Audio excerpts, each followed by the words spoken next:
ಶಾಸಕರು ನಾರಾ ಭರತ್ ರೆಡ್ಡಿ ಅವರ ನೇತೃತ್ವದಲ್ಲಿ ನಡೆದಿರ್ತಕ್ಕಂಥ ಒಂದು ಗುಂಡಾಗರ್ದಿ, ಮಾಜಿ ಸಚಿವರು ಗಂಗಾವತಿ ಕ್ಷೇತ್ರದ ಜನಪ್ರಿಯ ಶಾಸಕರು ಜನಾರ್ದನ್ ರೆಡ್ಡಿ ಅವರ ಮನೆ ಮುಂದೆ ಬ್ಯಾನರ್ ವಿಚಾರದಲ್ಲಿ ಗಲಾಟೆನ ಎಬ್ಬಿಸಿ, ದೊಂಬೆನ ಎಬ್ಬಿಸಿ ಸಾವಿರಾರು ಸಂಖ್ಯೆಯಲ್ಲಿ ಕಾಂಗ್ರೆಸ್ ಕಾರ್ಯಕರ್ತರ ಜೊತೆಲಿ ಗುಂಡಾಗಳನ್ನ ಕೂಡ ಕರ್ಕೊಂಡ್ಬಂದು ಇಲ್ಲ ಗುಂಡಾಗರ್ದಿಯನ್ನ ಮಾಡಿ ನಮ್ಮ ಕಾರ್ಯಕರ್ತರ ಮೇಲೆ ಕಲ್ಲುಗಳನ್ನ ಬೀಸಿ, ಅಷ್ಟೇ ಅಲ್ಲ ಸತೀಶ್ ರೆಡ್ಡಿ ಅಂತಕ್ಕಂಥ ವ್ಯಕ್ತಿ ಖಾಸಗಿ ಗನ್ಮೆನ್ಗಳನ್ನು ಕೂಡ ಬಳಸಿಕೊಂಡು ಗುಂಡನ್ನು ಹಾರಿಸಿರುವಂಥದ್ದು. ಈ ಗುಂಡಾಗರ್ದಿ ನೆನ್ನೆ ದಿನ ನಡೆದಿದೆ. ಭಾರತೀಯ ಜನತಾ ಪಾರ್ಟಿ ಇದನ್ನು ಬಲವಾಗಿ ನಾವು ಖಂಡಿಸ್ತೇವೆ. ಈ ಗುಂಡಾಗರ್ದಿ ಮಾಡಿಕೊಂಡು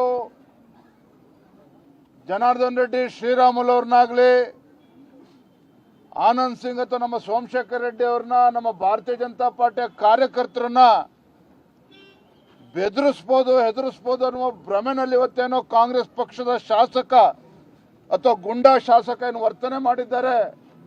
ಇದರಿಂದ ನಮ್ಮ ಕಾರ್ಯಕರ್ತರು ಧೃತಿಗೆಡುವಂತ ಪ್ರಶ್ನೆ ಇಲ್ಲ.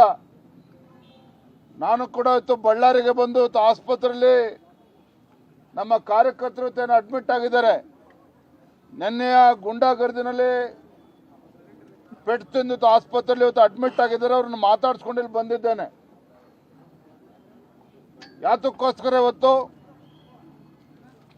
ಬಳ್ಳಾರಿ ನಗರದಲ್ಲಿ ವೃತ್ತದಲ್ಲಿ ಮಹರ್ಷಿ ವಾಲ್ಮೀಕಿ ಅವರ ಪ್ರತಿಮೆಯನ್ನ ಅನಾವರಣ ಮಾಡುವ ವಿಚಾರದಲ್ಲಿ ಗಲಾಟೆ. ನಾಚಿಕೆ ಆಗಬೇಕಾಗಿತ್ತು ಕಾಂಗ್ರೆಸ್ನವರಿಗೆ. ಇವತ್ತು ನಮ್ಮ ರಾಜ್ಯದಲ್ಲಿ ಮಹರ್ಷಿ ವಾಲ್ಮೀಕಿಗೆ ಗೌರವನ ಕೊಡಬೇಕು. ಮಹರ್ಷಿ ವಾಲ್ಮೀಕಿಯನ್ನ ಈ ನಾಡಿನ ಎಲ್ಲ ಸಮಾಜದ ಎಲ್ಲ ವರ್ಗದ ಜನ ಅವ್ರನ್ನ ಪೂಜಿಸಬೇಕು, ಆರಾಧಿಸಬೇಕು ಅಂತೇಳಿ ಆ ಚಿಂತನೆಯೊಂದಿಗೆ ಹಿಂದಿನ ಮುಖ್ಯಮಂತ್ರಿಗಳು ಸನ್ಮಾನ್ಯ BS ಯಡಿಯೂರಪ್ಪನವರು ಮುಖ್ಯಮಂತ್ರಿಗಳಿದ್ದಾಗ ಇದೇ ಶ್ರೀರಾಮುಲು ಅವರು ಅಂದಿನ ಸಚಿವರು ಯಡಿಯೂರಪ್ಪನವ್ರನ್ನ ಮನವೊಲಿಸಿ ಮಹರ್ಷಿ ವಾಲ್ಮೀಕಿ ಜಯಂತಿಯನ್ನು ಆಚರಣೆ ಮಾಡಬೇಕು, ರಜಾ ದಿನವನ್ನಾಗಿ ಘೋಷಣೆ ಮಾಡಬೇಕು, ಮತ್ತು ರಾಜ್ಯದ ಬಹುತೇಕ ಎಲ್ಲ ಜಿಲ್ಲೆಗಳಲ್ಲಿ ತಾಲೂಕು ಕೇಂದ್ರಗಳಲ್ಲೂ ಸಹ ವಾಲ್ಮೀಕಿ ಭವನಗಳನ್ನು ನಿರ್ಮಾಣ ಮಾಡಬೇಕು ಅಂತೇಳಿ ಅದಕ್ಕೂ ಕೂಡ ಬಿಜೆಪಿ ಸರ್ಕಾರ ಇದಕ್ಕೆ ಅನುದಾನ ಕೊಡಿಸಿರ್ತಕ್ಕಂಥವ್ರು ಇದೇ ಶ್ರೀರಾಮುಲು ಅವರು. ಮತ್ತು ಇದೇ ಬಳ್ಳಾರಿ ವೃತ್ತದಲ್ಲಿ ಜನಾರ್ದನ್ ರೆಡ್ಡಿ ಅವರು, ಶ್ರೀರಾಮುಲು ಅವರು, ಸೋಮಶೇಖರ್ ರೆಡ್ಡಿ ಅವರು, ಆನಂದ್ ಸಿಂಗ್ ಅವರು ಅವತ್ತೇ ನಮ್ಮ ಸರ್ಕಾರ ಇದ್ದಾಗ ಇದೇ ವೃತ್ತದಲ್ಲಿ ಮಹರ್ಷಿ ವಾಲ್ಮೀಕಿ ಅವರ ಒಂದು ಪ್ರತಿಮೆಯನ್ನು ಇಟ್ಟು ಈಗಾಗಲೇ ಗೌರವನ ಕೊಡುವಂಥ ಕೆಲಸವನ್ನು ಅವ್ರು ಮಾಡಿದ್ದಾರೆ 25 ವರ್ಷ ಹಿಂದೆನೆ.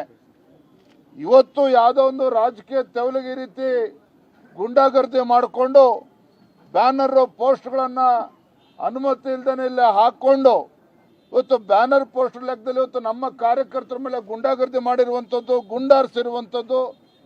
ಜನಾರ್ದನ್ ರೆಡ್ಡಿ ಅವ್ರ ಮನೆ ಮೇಲೆ ಏನು ಕೆಲವು ನಿಂತಿದ್ರು, ಅವ್ರ ಮೇಲೂ ಕೂಡ ಖಾಸಗಿ ವ್ಯಕ್ತಿಗಳು ಇವತ್ತು ಗನ್ಮೆನ್ಗಳ ಮೂಲಕ ಗುಂಡಾರಿಸಿರ್ತಕ್ಕಂಥದ್ದು ಅಕ್ಷಮ್ಯ ಅಪರಾಧ.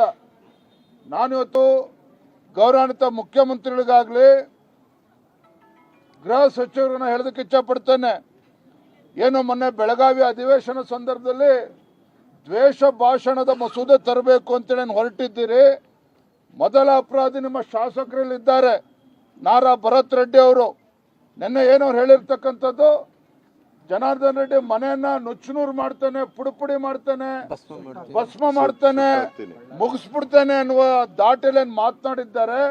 ಇದು ಪ್ರಚೋದನೆ ಮಾಡೋ ಕೆಲಸ ಅಲ್ಲದೆ ಮತ್ತಿನೇನಾಗಾದ್ರೆ ತಾಕತ್ತಿದ್ರೆ ಇವತ್ತು ಕಾಂಗ್ರೆಸ್ ಸರ್ಕಾರಕ್ಕೆ ನಿಮ್ಗೇನಾದ್ರೂ ಈ ನಾಡಿನ ನೆಲದ ಕಾನೂನು ಬಗ್ಗೆ ನಿಮ್ಗೇನಾದ್ರೂ ಗೌರವ ಇದ್ರೆ ಮೊದಲು ನಿಮ್ಮ ಶಾಸಕನನ್ನ ಒದ್ದು ಒಳಗಾಕಿ ಆಮೇಲೆ ಕಾನೂನು ಬಗ್ಗೆ ಮಾತನಾಡಿ. ಇವತ್ತು ಈ ರೀತಿ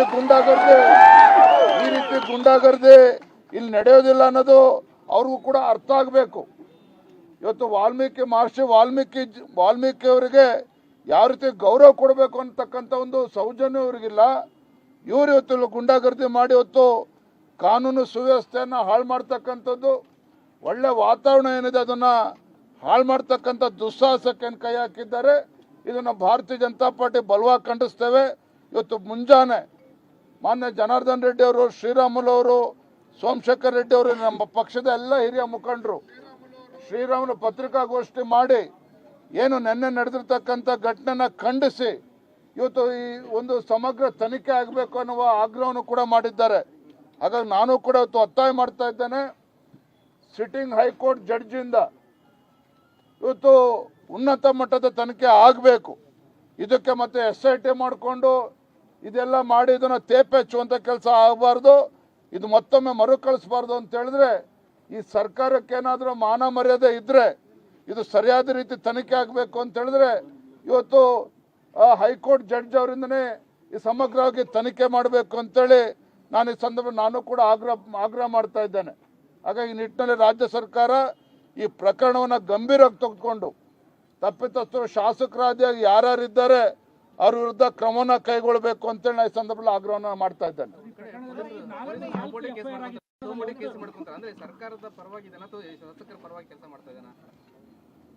ಇಡೀ ರಾಜ್ಯದಲ್ಲಿ ಪೊಲೀಸ್ ಠಾಣೆಗಳು ಅಂತ ಹೇಳಿದ್ರೆ ಕಾಂಗ್ರೆಸ್ ಪಕ್ಷದ ಕಚೇರಿಯಾಗಿ ಪರಿವರ್ತನೆ ಆಗಿದೆ.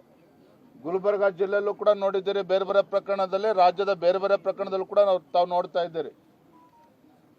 ಇದೇ ಕೆಲಸವನ್ನು ಇಲ್ಲೂ ಕೂಡ ಬಳ್ಳಾರಿ ಜಿಲ್ಲೆಯಲ್ಲೂ ಕೂಡ, ಇಲ್ಲಿ ವಿಜಯನಗರ ಈ ಜಿಲ್ಲೆಯಲ್ಲೂ ಕೂಡ ಮಾಡೋದಕ್ಕೆ ಹೊರಟಿದ್ದಾರೆ. ಇದಕ್ಕೆ ಭಾರತೀಯ ಜನತಾ ಪಾರ್ಟಿ ಯಾವುದೇ ಕಾರಣಕ್ಕೂ ಅವಕಾಶವನ್ನು ಕೊಡೋದಿಲ್ಲ. ಎಲ್ಲವೂ ಕೂಡ ಕೈ ಮೀರಿ ಹೋಗುವ ಮುಂಚಿತವಾಗಿ ಮಾನ್ಯ ಗೃಹ ಸಚಿವರು ಎಚ್ಚೆತ್ತುಕೊಂಡು ಈ ನಿಟ್ಟಿನಲ್ಲಿ ಸರಿಯಾದ ರೀತಿಯ ಕ್ರಮನ ಕೈಗೊಳ್ಳಬೇಕು ಅಂತ ನಾನು ಆಗ್ರಹ ಪಡಿಸ್ತೇನೆ.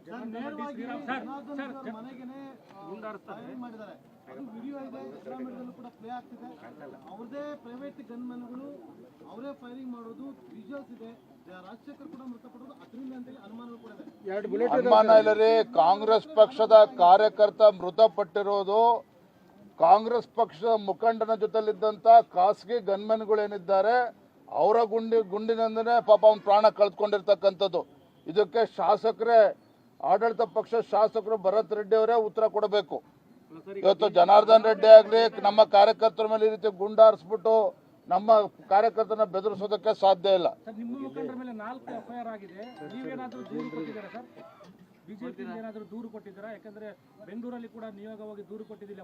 ಮಾನ್ಯ ವಿರೋಧ ಪಕ್ಷದ ನಾಯಕರ ನೇತೃತ್ವದಲ್ಲಿ ಅಲ್ಲೂ ಕೂಡ ಪೊಲೀಸ್ ವರಿಷ್ಠಾಧಿಕಾರಿಗಳನ್ನ ಭೇಟಿ ಮಾಡಿದ್ದಾರೆ, ಅಲ್ಲೂ ಕೂಡ ದೂರನ್ನು ಕೊಟ್ಟಿದ್ದಾರೆ. ಇಲ್ಲೂ ಕೂಡ ಮುಂಜಾನೆ ಹೊತ್ತು ಜನಾರ್ದನ್ ರೆಡ್ಡಿ ಅವರು ಕೂಡ ದೂರನ್ನು ಸಲ್ಲಿಸಿದ್ದಾರೆ.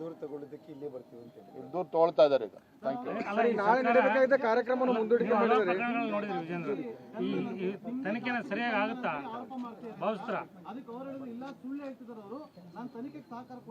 ಇವೆಲ್ಲವೂ ಕೂಡ ಈಗಾಗಲೇ ವಿಡಿಯೋಗಳಲ್ಲಿ ಎಲ್ಲ ವಿಡಿಯೋಗಳು ಹರಿದಾಡ್ತಾ ಇದೆ.